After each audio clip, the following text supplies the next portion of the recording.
this is not a podcast that does the white privilege, blah, blah, blah stuff, right? But when it's so obvious and it's so painfully obvious that you have to invoke that word because people in the media don't give you any other choice, there is obvious double standards and there is obvious white privilege that certain quarterbacks get to benefit from that other quarterbacks do not get to benefit from at all. And I am talking about two quarterbacks in particular, and we're going to have an extended conversation about one of them. The two quarterbacks that I'm talking about right now are Lamar Jackson and Jalen Hurts. You know I don't like Jalen Hurts. You know I can't stand that dude. So when I have to defend Jalen Hurts, it's outrageously bad what's going on. And the crux of this conversation is because there was an article by Fox Sports that came out, and it was the 15 players that are under the most pressure. And I just find this to be an objectively bad article that you cannot make. You cannot write. You cannot post. Ranking 15 NFL players under the most pressure in 2026.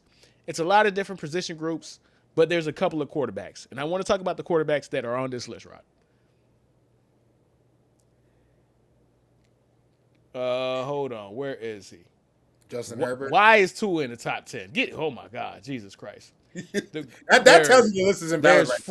I think there's four or five quarterbacks. One is Justin Herbert, way down at 8.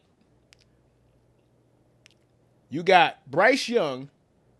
You got C.J. Stroud. You have, and at number 2, Lamar Jackson.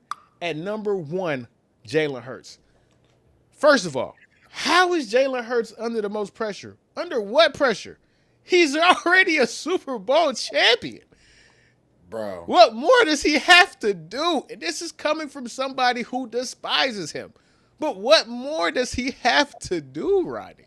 He's number 1. He's the quarterback. He's the player with the most pressure in 2026. The guy who's went to 2 Super Bowls. The guy who's outplayed Patrick Mahomes in 2 Super Bowls. The guy that won a Super Bowl. Dude, that's such a disrespectful take. And Herbie, you know, neither you or I, now, granted, you have the division thing going on with Jalen Hurts, too. Just me personally, I think Jalen Hurts is a hit-or-miss quarterback. But he's a hit-or-miss quarterback who has proven that he can win the big one. So, for you to insinuate, first of all, him being anywhere on this list, Herbie, whether it's 1 or 15, wouldn't have made no sense. But for you to put him as number 1 on the list when you have a Josh Allen that has not, and JPS, that's your boy, JPS. And before you go on, I see a lot of the comments. Guys, we agree. All of these dudes should have pressure. Lamar Jackson obviously should have pressure. Yes. He's a 2-time Super Bowl. He's a 2-time league MVP. That alone, the issue is there's other people that should be on this list right with him, and they're nowhere to be seen. Chief among them, Josh Allen. Like Josh Allen, when it comes to these types of discussions, Herbie, at least to me, Josh Allen and Lamar Jackson are tied at the hip. These are two of the best quarterbacks of this generation, along with Mahomes. And Mahomes has done the winning. Hurts has already won. Sam Darnold, their draft classmate, has won. So you can't tell me Lamar is going to be high up on this list, and you're not going to have Josh Allen anywhere in sight. And you can even make the argument Joe Burrow belongs here too. Rod, there's one white quarterback on this entire list. There's 6 quarterbacks. One of them is white. And again, and for all transparency, the 2 people that made this article is Eric Davis and Bucky Brooks, 2 black journalists, which makes it even worse. The privilege is so great that the black dudes wrote it and was like, yeah, we're going to put a whole bunch of black dudes on this. What? You cannot make this list and not have Joe Burrow on it. Joe Burrow has never won a league MVP. He's never been an all-pro. And he's not on this list? He doesn't have pressure? He doesn't have pressure to even make an all-pro team? There's no pressure. What you're saying is there's no pressure for Joe Burrow. There's no pressure for Josh Allen. Unbelievable. That doesn't make any sense. And the reason why it doesn't make any sense, especially in Lamar Jackson's case, is because I have a list. I went through a ranking, and I'm going to go ahead and put it on Lamar Jackson. You cannot, on one hand, say that there are consistently, you cannot make list after list after list after list after list that says that Lamar Jackson is not the best quarterback. Lamar Jackson is not a top four quarterback. Lamar Jackson is not even in the top 10. And then on the other hand, say he has the most pressure. Why wouldn't the people that y'all think are better than him have more pressure than them? In what universe is somebody that you think is lesser deserve to have more pressure? Right. That Especially doesn't when make the any guys sense. above him haven't won. Like The the and, I, guys, and oh, sorry to cut you off, but I have a. These are the list, and I'm going to name them by the publication and where they ranked him. The Athletic said that Lamar Jackson is a tier 2 quarterback. Sports Illustrated ranked him 4th coming into the season. ESPN ranked him 5th coming into the season. CBS Sports ranked him 5th coming into the season. Yahoo Sports ranked him 5th coming into the season. Bleacher Report ranked him 7th coming into the season, behind Drake May and Justin Herbert. Fox Sports had him at number 8. Colin Cowherd didn't even have him in the top 10, in his personal top 10. He oh, is consistently not viewed as the best quarterback. He is consistently not viewed as a top 4 quarterback. And yet, people have more expectations for him when they don't think he's as good as other people who haven't won. You cannot make this argument for Lamar Jackson and not make it for Joe Burrow. You cannot make this argument for Lamar Jackson and not make it for Josh Allen. They want to baby these two other dudes and hold Lamar Jackson to the fire. What else could it be? and to your Other point, than JPS. To your point, JPS. He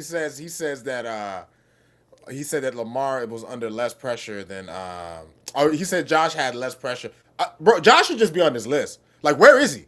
he has Like, to be on this list. like where? Like, I don't care if you put Lamar ahead of him. Fine, whatever. Where is he, bro? Where he belongs here? Out of He anybody. has to be on this list. He has to be on this list. If you say he's the best football player in the sport, he has to be on this list. Heavy is the crown that wears it. Heavy is the crown. The crown comes with pressure. That's what makes it heavy. But he's not even on the list. Nah, that doesn't make sense, man. He's not even on the list. And again, there's only one reason. Guys, trust me, Rob, we've been doing this podcast for a long time. We don't really get into the racial stuff unless it's completely obvious. It's not something that we look towards. We're not running away from it. We never shy away from it. We stand on it, but we choose not to always talk about it because we don't want that to get in the way of everything that's great about this sport. But when it's so obvious and when it's so pathetic, you have to have the conversation. You cannot ignore an obvious bias. You cannot ignore an obvious privilege. Again, Josh Allen is a league MVP. League MVPs should have pressure to win a championship. He's not even on the list. Blows my mind, bro. The guy that is number 1 already went to the mountaintop and won the championship, and he's number 1. And here's the worst part. The reasoning is like, what? Oh, no AJ Brown. Like, we got to see what it. Bro, everybody knows what Jalen Hurts is. What do you mean, no AJ Brown? AJ Brown doesn't matter. He already won. And he was one of the major factors in winning. Like, and you know what, Herbie? And listen, I'm not a Jalen Hurts fan. Obviously, neither of us are. But at the end of the day, I hate when people make this argument like, oh, like I said that he played with a great team because he did, Herbie, but there are other quarterbacks that play with great teams that have not won, right? We've seen Brock Purdy play with really awesome 49ers teams and he didn't win. We saw Jared Goff with an awesome Detroit team. He didn't win. Like, Not Herbie, on we the see list. Jared Goff don't got pressure. Brock Purdy don't got pressure. Not even on the list.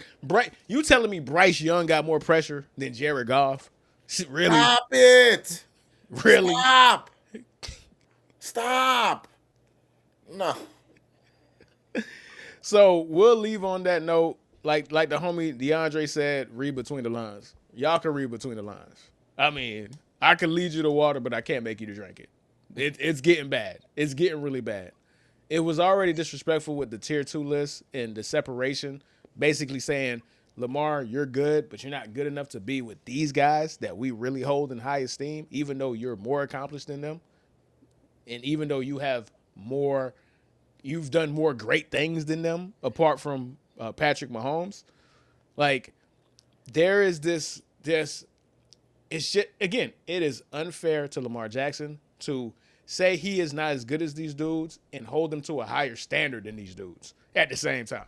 That literally doesn't make sense. You cannot do that. Está loco. The fuck out of here, man.